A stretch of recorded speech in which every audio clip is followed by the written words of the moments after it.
everyone. Just have a few items at the top, and then I'll get right to your questions. First, on a topic that I know all of you are following closely, the Department of Defense continues to closely monitor the situation in the Middle East. As you've heard Secretary Austin say, the U.S. remains intensely focused on de-escalating tensions in the region, while also remaining focused on securing a ceasefire as part of a hostage deal to bring all of the hostages home and to end the war in Gaza.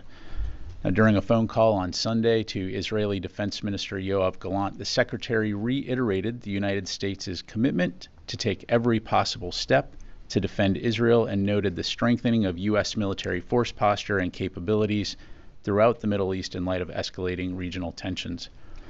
Reinforcing this commitment, Secretary Austin ordered the USS Abraham Lincoln Carrier Strike Group, equipped with F-35C fighters, to accelerate its transit to the Central Command area of responsibility, adding to the capabilities already provided by the USS Theodore Roosevelt Carrier Strike Group.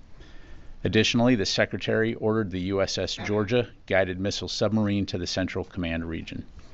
These U.S. military force posture adjustments are designed to improve U.S. force protection, to increase our support for the defense of Israel, and to ensure the United States is prepared to respond to a wide variety of contingencies. During their call, Secretary Austin and Minister Gallant also discussed Israel's operations in Gaza and the importance of mitigating civilian harm, progress towards securing a ceasefire and the release of hostages held in Gaza, and our efforts to deter aggression by Iran, Lebanese Hezbollah, and other Iran-aligned groups across the region. Switching gears, Secretary Austin hosted Brunei's Minister of Defense, Penin Halbi, here at the Pentagon earlier today. They discussed the defense partnership between our two nations and celebrated the finalization of key agreements to enhance logistics and security assistance. Both leaders emphasized their commitment to strengthening U.S.-Brunei ties and to supporting their shared vision of a free and open Indo-Pacific. A readout of the meeting will be posted to defense.gov later today. And finally, the department announced yesterday the launch of the DOD Housing Feedback System, an initiative designed to enhance transparency and accountability in DOD privatized military housing. The system opens an additional high-visibility communication channel for active duty service members and their authorized dependents living in privatized military housing to submit public feedback related to the condition of their current housing unit and to receive a response from their privatized landlord. The system is intended to augment, not replace, existing processes for submitting maintenance work order requests. Privatized military housing residents should continue to submit work order requests through their community's property manager or other regular channels to receive corrective action for maintenance issues.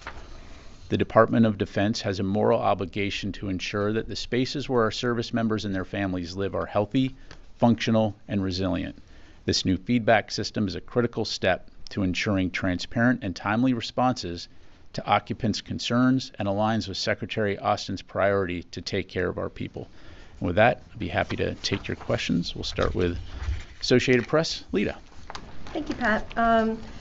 Can you give us a quick update on the injuries in Syria? There weren't a lot of details initially.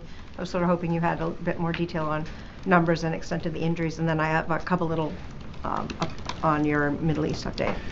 Sure. As you know, as we highlighted earlier, there were ongoing medical evaluations after that attack. Following the attack, out of an abundance of caution, 8 service members were transported to a separate location for further assessment and evaluation.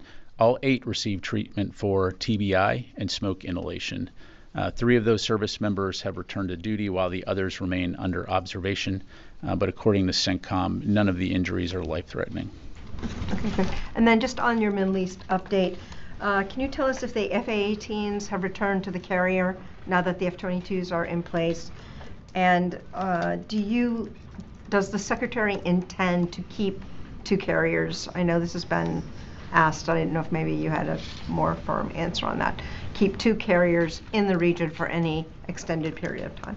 Yeah, I don't have any specific updates that I'm able to share right now, Lita, in terms of the locations of the F-18s. As you know, they are in theater, obviously, as part of the Theodore Roosevelt Strike Group.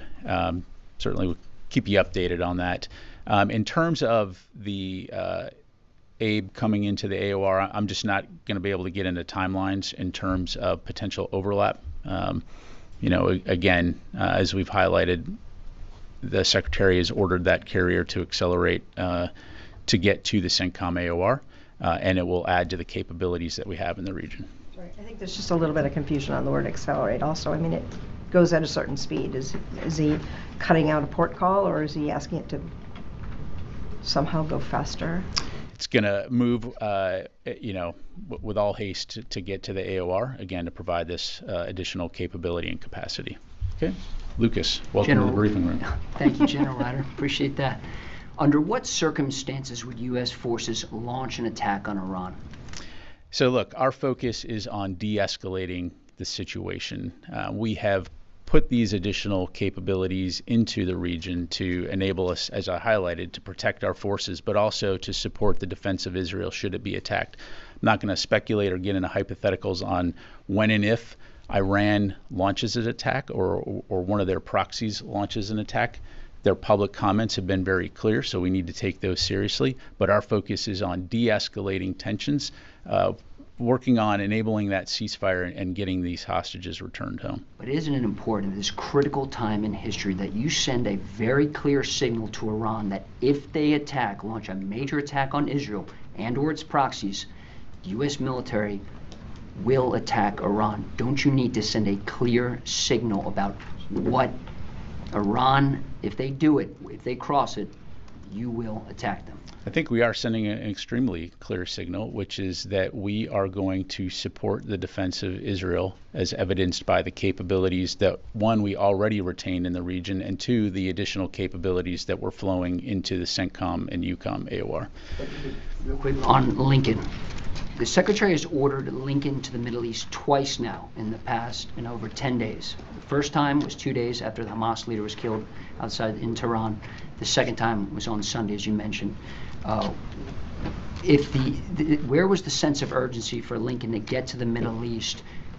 Lincoln was just doing an exercise with the Italian Navy on Friday. If it was so urgent for Lincoln to get to the Middle East, why did you need the second set of orders? Well, Lucas, as a former naval officer yourself, you understand the complexities and intricacies associated with managements of large fleets around the world. And the bottom line is, again, as evidenced by the capabilities that we are surging into the region, we will have a variety of capacity and capability to respond to various contingencies. Again, the focus is on de-escalating the situation, protecting our forces, and supporting the defense of Israel. And we'll continue. And this is not a Lucas Tomlinson press conference, so I'm going to go over to Idris. If you do this, launch this major attack, the U.S. military will strike back. Why can't you just clearly say that? I think we've been very clear that we're going to support the defense of Israel, and I'm not going to speculate about potential future attacks by Iran. Idris. Just a request first. I think Task and Purpose had an interview with General Vowell, OIR commander. If it would be possible to get him in the briefing room, or maybe General Kurla, to sort of talk about the force posture adjustment, I think that'd be We've got to get the T-walls set up, though, first before we can do that. Yeah. Just on the Lincoln, though, was there a written order given to the crew of the Lincoln regarding the latest ordering or accelerating? Look, I'm not going to get into the specifics of how the Department of Defense transmit orders to its units. The bottom line is the Secretary has ordered the USS Abraham Lincoln Carrier Strike Group to accelerate its deployment to the CENTCOM AOR, and I'm just going to leave it at that. I think what we're confused about is, what does that mean? Because if you give an order saying going somewhere, presumably they're going as fast as they can. And what it sounds like is maybe this was more public messaging than an actual legitimate military order. It's a legitimate military order, and it's accelerating on its mission to get to the CENTCOM AOR. And again, I'm not going to get into the in-between of when the initial order was given and what they may or may not have been doing in between then, other than to say, again, I think you need to take a step back and look at what we're attempting to do here, which is to de-escalate tensions in the region, ensure that our commanders that are in the region have the capabilities and capacity to respond to a variety of threats. Actually say it is now going to arrive in CENTCOM earlier than it was previously. Yeah, I'm not going to get into the specifics of the deployment timelines. Like the confusion it's causing, right? It's not confusing to me. It's accelerating. So, yes, sir. Thank you, General. Would it be a fair assessment to say that Israel cannot defend itself on its own, and that's why they need the U.S. military support in the region against Iran and its proxies? Well, the U.S. and Israel have shared a long-standing security relationship, and we've been very clear, even before October 7, on the U.S. support for Israel, supporting its qualitative military edge, but also post-October 7 have been very, very clear in terms of our ironclad support for the defense of Israel. And so, as you saw on April 13, when Iran conducted its unprecedented attack, the United States, true to its word, supported the defense of Israel. Just one more. So is this a just-in-case situation, or is this military support indispensable? Because you've got the F-35s, F-22s, F-18s, 16s, 15s, the warships, the air defense systems, the troops, everything, like, the whole 9 yards. Is this just in case or indispensable? Well, again, I'd go back to what I said at the top. And I think it's important not to look at the individual parts, but look at what it is that we're trying to do here, which is deter a wider regional conflict, prevent a regional war in a very tense Middle East, with Iran threatening to retaliate and to use potentially overwhelming force. And we, again, have been very clear in our commitment to aid in the defense of Israel. No one wants to see escalation. No one wants to see a wider regional conflict. So, hopefully we don't find ourselves in a situation of having to employ those capabilities. But if we need to in the defense of Israel, we will. And so just leave it there. Charlie. Yes, whatever term we want to use in terms of accelerating, it's still going to take a while, 7 to 10 days. I know you want to talk about timelines, but perhaps more urgently, and something that's already in the neighborhood, is the submarine. The fact that it was announced, what does it bring to this fight? It's a nuclear-powered guided missile submarine. Provides, again, additional capabilities to the commanders, the U.S. commanders in the region, in terms of not only supporting the defense of Israel, but also protecting our forces. And again, the message here is deterring potential aggression. It's not unprecedented that we will highlight the movement of submarines. But again, it's important to look at this in the context of the broader U.S. military force posture in the region, which is to help protect our forces, support the defense of Israel, and again, deter aggression and aim to de-escalate the situation. They're capable of carrying as many as 175 Tomahawk cruise missiles? Look, the United States military is the most powerful in the world.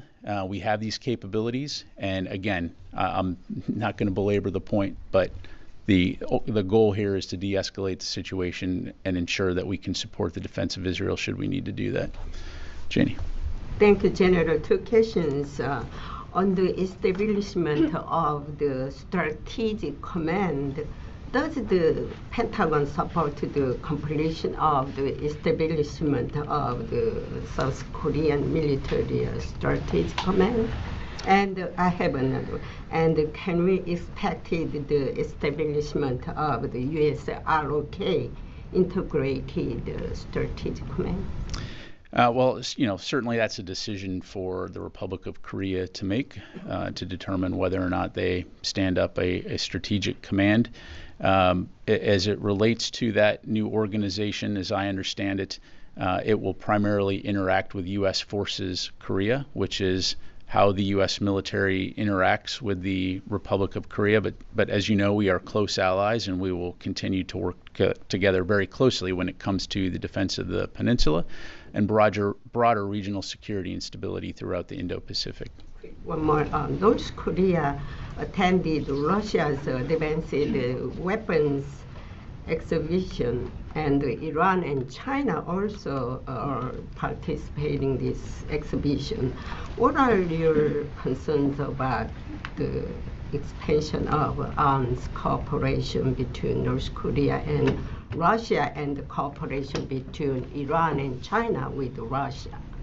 Well, look, I'm not going to comment on the weapons expo per se, but we again closely monitor these relationships and do have concerns, particularly as it relates to Russia, as it seeks to procure arms and munitions from these countries to support its war against Ukraine.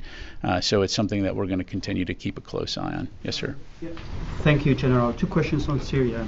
There were reports about a drone attack on the Iranian-backed groups in Syria, which a war monitor reported that 5 members of this pro-Iranian militia killed in Deir al-Zur this Sunday. Were the U.S. engaged in this? I don't have anything on that. On the same issue, I'm sure you're following the conflicts between the Syrian Democratic Forces and the Iranian-backed groups in Syria. So what's the Pentagon position on this? What's your comment on that? And does the U.S. gives any support to the Syrian Democratic Forces in their fight against the Iranian-backed groups in Syria? Look, the U.S. Forces that are in Syria, and our focus in Syria is on the enduring defeat of ISIS, and that will continue to remain our focus. As you know, the SDF have been good partners in that fight, essential partners in that fight, and that continues to be the basis for our relationship and our cooperation with the SDF. Their fight with the Iranian-backed groups in Syria, they derailed their focus on the ISIS mission. So do you concern when the Syrian regime forces and also the Iranian-backed forces are fighting with your partners, this will affect your mission in Syria?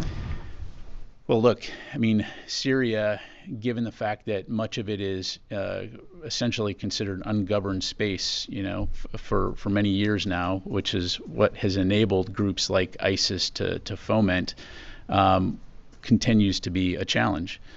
But the U.S. presence in Syria and our focus in Syria is on the enduring defeat of ISIS, and so that will continue to remain our focus. Let me go back to Joe. Thank you, General Ryder. When you say we're moving assets to the region to defend Israel, could you explain to us that using the term defend Israel, does it mean like the mission or the U.S. role in the region would be intercepting the incoming missiles or maybe taking offensive actions? Could you emphasize on that? Yeah, look, it hasn't changed since Hamas's attack on October 7th in terms of the role that the United States has played in supporting the defense of Israel. We are not looking, the United States is not looking to engage in offensive operations and again, potentially spark a wider regional conflict. Our focus is on de-escalating tensions, and that's been a focus ever since Hamas brutally killed 1,200 Israeli citizens and took over 250 hostages. And so we will continue to stay very focused on that. But as what you saw on April 13th, when Iran conducted its missile and drone attack against Israel, demonstrated the types of activities that Iran is considering. And we've been very clear that our support for the defense of Israel will be ironclad. And so we need to be prepared to respond to a variety of contingencies, which requires a variety of capabilities. And because the United States military possesses those types of capabilities, and more importantly, our service members are the best in the world, we will continue to stay focused on not only, again, protecting our forces, but supporting our commitment to help in the defense of Israel. Quick follow-up. Does the Pentagon believe that the deterrence is working in the region? So far, Joe, what I would tell you is that it's our assessment that the conflict between Israel and Hamas has been contained to Gaza. Certainly, that's not to say that there are not incredible tensions in the region, and that the situation right now in the Middle East is very serious, which is why we're taking it so seriously, which is why Secretary Austin has ordered additional capabilities into the region. Thank you. Joe. Thanks. Yesterday, the White House said that an Iranian attack or retaliation could come within days or this week. And then, so one, do you share this assessment? Then two, when asked if Iran or some of its proxies, including Hezbollah in Lebanon, have moved any of their assets or put certain rockets, missiles, drones into position, or if they've moved those into position to attack, we refer it to the Pentagon. So have you guys seen any movement? Yeah, on your second question, I'm just not going to get into intelligence on what we may be seeing. On your first question, is an attack possible this week? That's certainly possible. The bottom line is, I'm not going to speculate or try to guess when they might attack, other than to say we need to take it seriously, and we are doing that. And so we will be prepared and are prepared. Second, on the attacks on U.S. troops, we've seen several in the last few weeks, but in 2 separate attacks, troops have been injured or wounded. We have not seen a U.S. response. Is part of the reasoning for that because of the tense situation in the Middle East that you've mentioned during this briefing, or has the U.S. decided not to respond to these? Yeah, look, I'll repeat what Secretary Austin said during his press briefing last week, which is that we won't tolerate attacks against our forces and we'll take all necessary steps to protect our forces. But in terms of a response, as always, we will respond in a time and manner of our choosing. And I'll just leave it at that. Is the current situation, is that being taken into account by the department? Look, I'm not going to have anything to provide beyond what I just said. Carla. Thanks, Pat. Is USS Georgia in CENTCOM now? It is not. Okay, and then on the attacks in Syria, on Rubalan landing zone, who is responsible for those attacks? So we assess that it was conducted by Iranian-backed militia, but we're still digging into the specifics of that. So thank you. Let me go to the phone here real quick. Chris Gordon, Air and Space. Thanks, Pat. The Abraham Lincoln is headed to CENTCOM from the Pacific. The Theodore Roosevelt was previously in the Indo-Pacific. The flare-up in the Middle East has now gone on in some form for most of a year.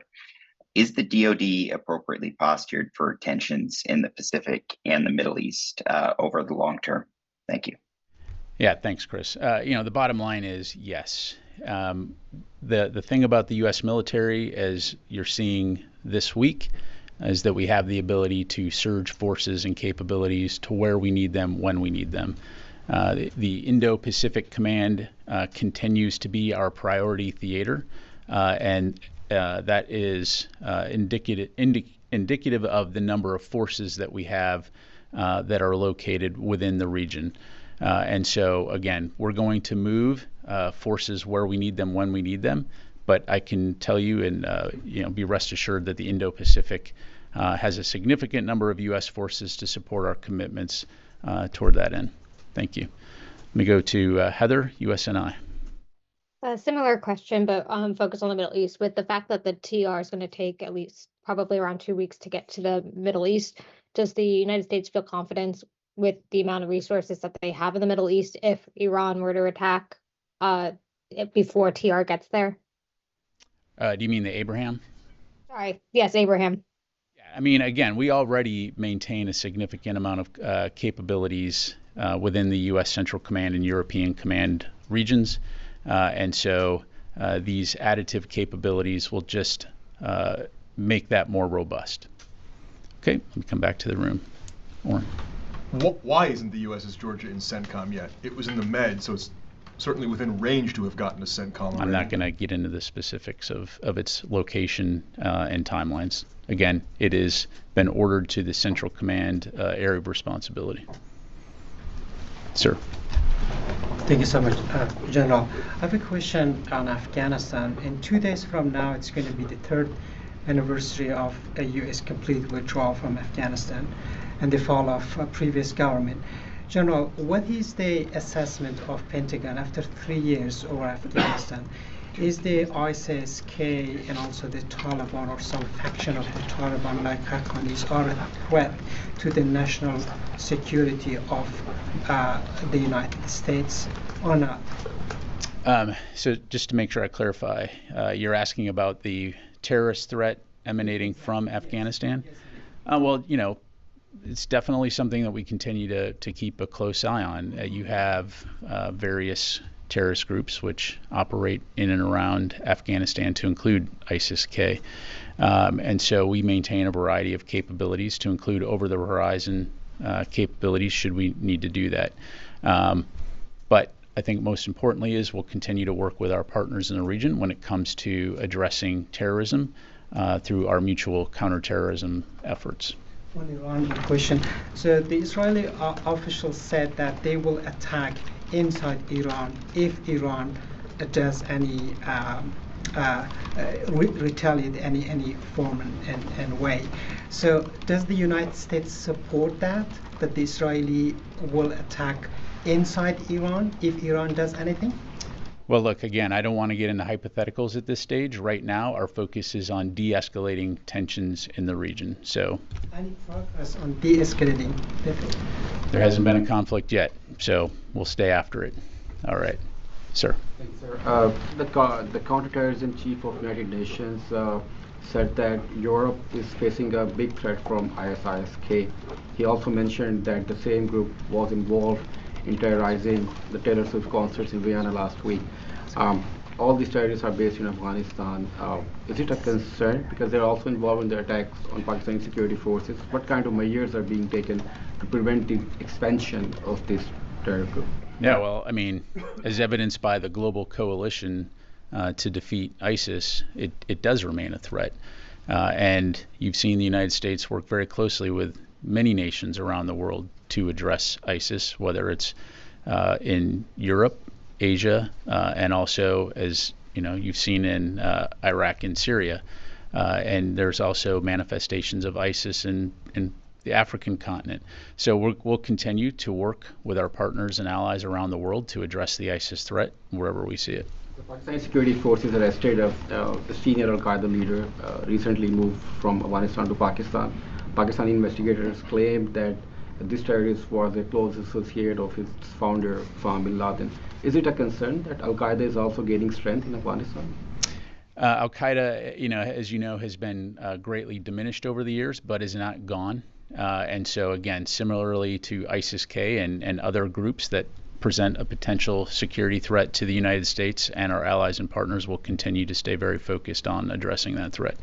Let me take just another one from the phone here. Jared from Al Monitor. Hi, Pat. It seems Iran and Hezbollah, if they are going to, to stage a retaliation, they obviously haven't done so yet. Wondering if you can attribute that to anything. I mean, does the department have any reason to believe that this is a part of their retaliation, or that the plus-ups of assets, U.S. assets in the region, may be causing some second thoughts there? Thanks.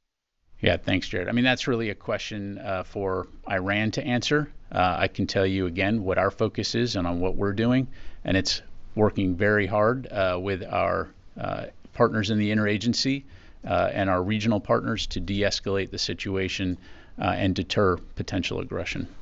Okay, take a couple more. Let me get to Louis. Thank you. Blast from the past here, J-Lot's question. There was some aid that was awaiting transport into the Gaza area before the J-Lot's mission ended. Maybe I'm premature in saying it's ended. Has that aid been delivered, and what is the status of the coordination cell if that is the case? So what I'm tracking, Louis, right now is that the motor vessel Cape Trinity has approximately 6 million pounds of aid on it, currently in Cyprus awaiting movement to Ashdod. So that, as we've said before, that that vessel or some of those vessels would participate in helping to deliver some of the final aid from Cyprus into Israel en route to Gaza. So does that mean that there is more aid still in Cyprus, no. Or is this it? No, This is the last. My understanding is that. Now, of course, I would commend you to talk to USAID about the broader humanitarian aid deliveries, but as I understand it, that's the remainder of the aid. And then what happens now with the U.S. coordination cell under General Frank that was there? Does it still remain active? Will it continue to enable a different kind of maritime corridor? Yeah, so my understanding is that CENTCOM will continue to support in an advisory capacity some of the best practices that were developed during the JLOTS operation, to include the Convoy Management Board as a way to help ensure that things are being moved. But certainly from a DOD U.S. military standpoint, I mean, you know, the vast majority of that has now relocated or is in the process of relocating to the States because, of course, JLOTS has stood down. Okay, thanks. Let me try to get to a couple other folks here that I haven't got to. Jim. General, just a quick question on Ukraine. Can you give a laydown on what the U.S. thinking is on the offensive that the Ukrainians have launched? And do you think is that meant to be a permanent sort of operation, or is that a raid? Yeah, Jim. So on that, I mean, that's really something for the Ukrainians to talk to. I'd refer you to them to talk about their operations. You know, we are in contact with our Ukrainian counterparts to get additional details in terms of their objectives as it relates to their operation. But I don't have anything beyond that. Thanks, sir. Thank you, General Pat. So on an Al-Assad airbase in Iraq, as you know, the base has been targeted multiple times by Iranian proxies since last year and resulted in like damages and harm to U.S. personnel. So does the base have sophisticated air system and capabilities to intercept the missiles and drones? So as I'm sure you can appreciate, I won't go into the specifics of exactly what we have in terms of air defense or facility defense capabilities, other than to say that that's something we take incredibly seriously and are constantly assessing those capabilities and ensuring that we're doing everything we can to protect our forces. That's not to say, though, and history has shown this, that our forces often operate in harm's way and do in dangerous places, and that's why they are trained. That's why we ask them to serve in uniform, and as evidenced by their performance, they do brilliant and important work every single day in defense of our nation. So we're going to do everything we can to ensure that they have the best when it comes to force protection. One more, if you don't mind. Have your diplomatic efforts to persuade or stop Iran from launching strikes had any result? I mean, did you receive any message from Iran directly or indirectly? Yeah, I don't have anything to provide on that. Just to follow up with the question he had, you said the Secretary takes every possible step. He will take every possible. Secretary Austin will take every possible step to defend Israel. Does that include taking offensive strikes against Iran? Look, again, we are focused on supporting the defense of Israel, de-escalating the situation, and preventing a broader conflict. I'm not going to get into hypotheticals. I'm not going to get into hypotheticals. Rule it out. Rule what out? Taking strikes against Iran. You're saying the U.S. taking preemptive strikes?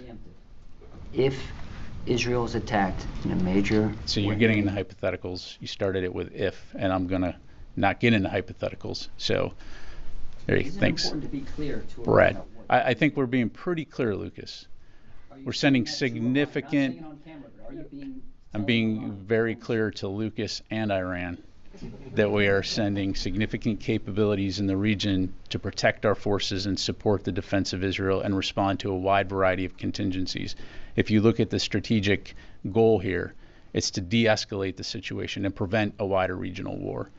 And that requires diplomacy, it requires military force presence, and it requires being smart about how we go about doing this. We're not seeking conflict. We don't want conflict. But we're going to do what we need to do to support the defense of Israel and support the protection of our forces. But again, the underlying message here is we're working to de-escalate tensions. No one wants a wider war. Brad. Thank you. So on Ukraine, can you say if Russia has redeployed troops from the front lines of eastern Ukraine to defend its borders in Kursk? And if so, is it a significant number of troops? Yeah, I don't have anything to provide on that from the podium here, Brad. You know, again, I'd refer you to the Russian MOD. It's something that we're keeping an eye on. our focus at the end of the day when it comes to Ukraine is supporting Ukraine and its ability to defend its sovereign territory and to take back sovereign territory within Ukraine. Thanks. Time for just a couple more to go. Charlie, and then I'll come to you. Yes, sir. Thank you, General. Changing the topic entirely, we're following the story about this Defense Department contractor who's arrested with a ton of classified documents stolen from this building. Could you shed some light on that? Seen the press reports on that, but I need to refer you to the Department of Justice for any questions on that. You can't tell me how serious this breach is. Yeah, I really just don't have anything to provide from here. I'd have to refer you to DOJ. Okay.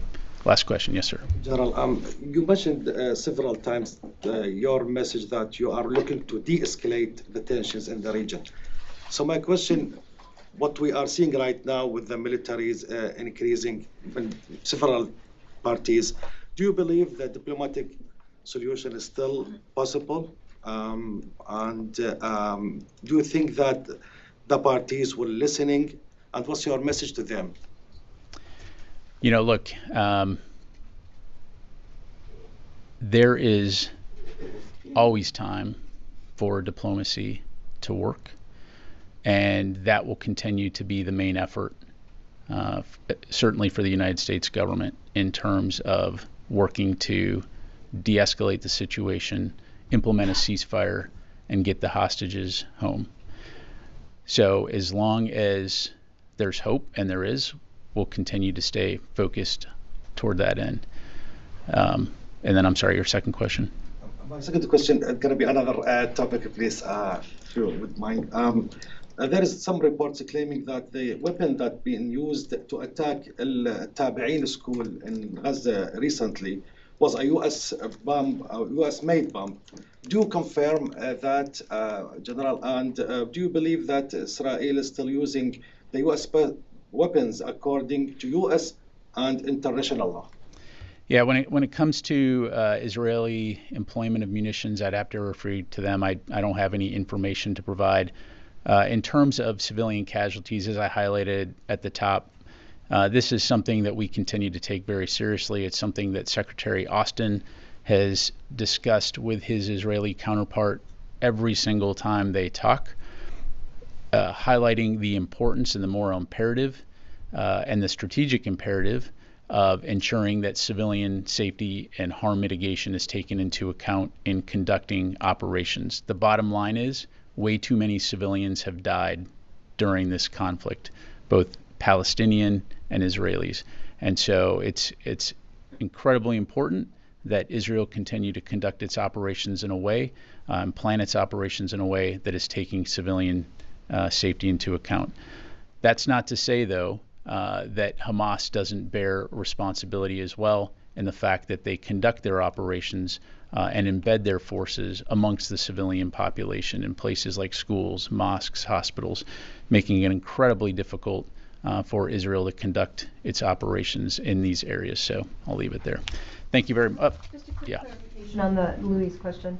That 6 million pounds that's on the, I think, the Cape Trinity, is that part of that 20 million tons that you all keep talking about, or is that in addition to it? I believe the aid that was delivered previously. Correct. This would be in addition to. Okay, so to. this is in addition to that. Okay. Correct. Correct. All right. Thank you very much, everybody.